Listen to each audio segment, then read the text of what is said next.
মোহাম্মদ সোহেল লিখেছেন, দুইজনের জামাতে সালাত আদায়ের ক্ষেত্রে সালাতের ভেতর আরেকজন শরিক হলে ইমাম কি সামনে অগ্রসর হবেন নাকি মুক্তাদি পেছনের কাতার করবেন? শরীয়তের বিধান জানতে চাই। ভাই সোহেল, এ সম্পর্কে আমাদের বেশিরভাগ মানুষেরই অজানা খুবই গুরুত্বপূর্ণ একটি প্রশ্ন। ইমাম ইমামতি করছেন একজন মুক্তাদিকে সাথে নিয়ে, সেক্ষেত্রে মুক্তাদি ইমামের ডান পাশে থাকবেন, এই মাসালা হয়তো আমরা সবাই জানি।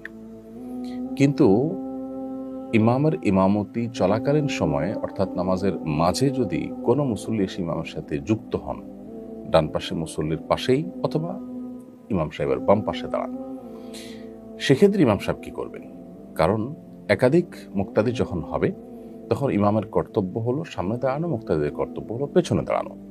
এখন দুজন মুক্তাদি হয়ে গেছে নামাজ চলাকালীন, নামাজের শুরু হতে যদি হতো তাহলে তো অবশ্যই ইমাম সামনে দাঁড়াতেন আর মুক্তাদি দুজন পেছনে দাঁড়াতেন।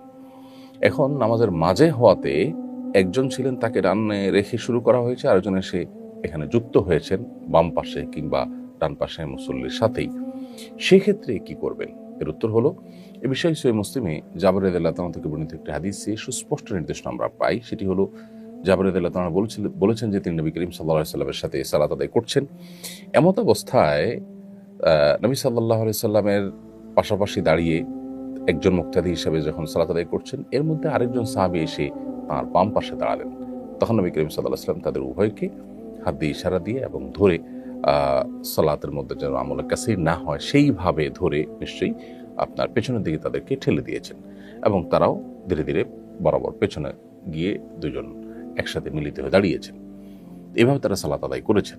এখান থেকে পরিষ্কারভাবে আমরা নির্দেশনা পাই যে ইমাম যখন একজন মুক্তাদিকে ডান পাশে রেখে সালাত আদায় শুরু করেছেন, মাঝে যদি কোনো ব্যক্তি এসে তার সাথে যুক্ত হয় তাহলে তাদের উভয়কে হাতের ইশারায় বা হালকা টাচ করে পেছনের দিকে যাওয়ার জন্য ইঙ্গিত করবেন এবং তারা পেছনে চলে যাবেন। এতে তাদের নামাজের কোনো অসুবিধা হবে না, ইমাম সাহেব আপন জায়গায় দাঁড়িয়ে থাকবেন। আর যদি এটা কঠিন হয় বা মুক্তাদি বুঝবে না এরকম মনে হয়, তাহলে সেক্ষেত্রে যিনি ইমামতি করছেন তিনি বরাবর সামনে চলে যাবেন। তাতে মুক্তাদিরা দুজনে মাঝখানে ইমাম সরে যাওয়ার কারণে যে গ্যাপ তৈরি হয়েছে সেটা দুজন পূরণ করে ফেলবেন, অর্থাৎ একজন আরেকজনের সাথে মিলে দাঁড়াবেন। ব্যাস, এভাবে নামাজ সম্পন্ন করবেন, তাহলে সেক্ষেত্রে নামাজ হয়ে যাবে। কোনো কারণে যদি এই প্রসেসে অর্থাৎ ইমাম সামনে চলে গেলেন কিংবা মুক্তাদিকে পিছনে ঠেলে দিলেন, এই প্রসেসে সালাত আদায় না করে দুজন মুক্তাদিকে পাশাপাশি রেখে জামাত শেষ করা হয়, তাতেও কিন্তু নামাজ হয়ে যাবে। কিন্তু সুন্নাহ হলো যে একাধিক মুক্তাদি হলে তখন মুক্তাদিরা পেছনে দাঁড়াবেন আর ইমাম সামনে দাঁড়াবেন।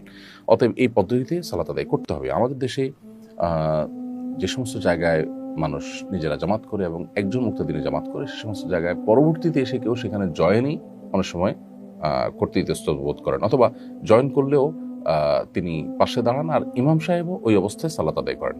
তার সামনে চলে যাওয়া কিংবা মুক্তাদিরকে পেছনে ঠেলে দেওয়া, এই বিধানটা আমরা বেশিরভাগ মানুষ জানি না। তো এটা নিয়ে ব্যাপক জানাশোনা দরকার এবং আমাদের ভুল ধারণাটা ভাঙা দরকার যে নামাজের মধ্যে যদি দুজন মুসল্লি হয়ে যায় বা দুজন অধিক হয়ে যায় তাহলে ইমাম সাহেব আপন জায়গা থেকে নড়তে পারবেন না বা মুক্তাদিরা নড়তে পারবেন না, এমন একটা ধারণা পোষণ করা হয়। তো এটি ভুল এবং এটি ভাঙা দরকার এবং এক্ষেত্রে নবী করিম সাল্লাল্লাহু আলাইহি ওয়াসাল্লামের সুন্নাহর অনুসরণ করা প্রয়োজন।